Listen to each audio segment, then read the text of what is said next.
Փոքրիկներն իրենց սիրելի ֆիզկուլտուրայի պարապմունքին են գալիս։ Մանկապարտեզը համալրվել է նոր խաղային գույքով, վառ ու գունեղ, եւ հիմա այս պարապմունքները նրանց համար ավելի գրավիչ են։ Մանկապարտեզում շատ լավ անցնում,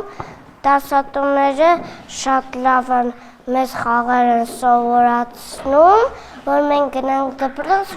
որ թուրիկ չլինենք։ Ի՞նչն եք ուժեղացնում մեր այս մրցաշարերով։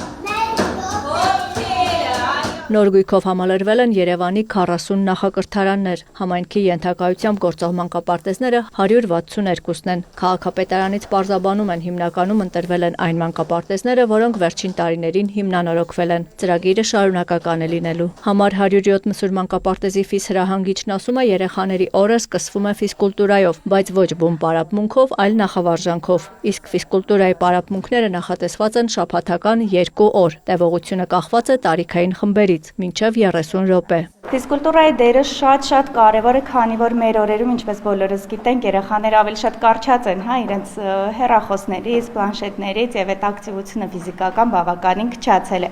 Շատ ուրախ եմ, որ մանկապարտեզներում բավականին մեծ դեր է տրվում ֆիզկուլտուրային։ Խաղեր ենք անցկացնում բավականին հետաքրքիր շարժախաղերի տեսքով, էստաֆետայի տեսքով։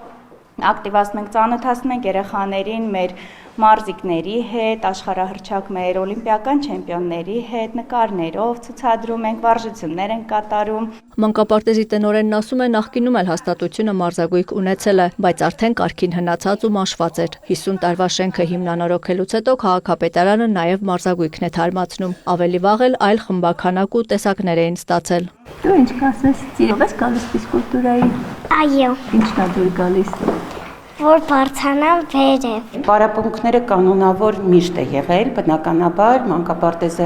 իր բուն օրվա ռեժիմով աշխատել է եւ աշխատում է, ուղղակի վերանորոգումից հետո համալրելով այս նոր գույքով, էլ ավելի բնականաբար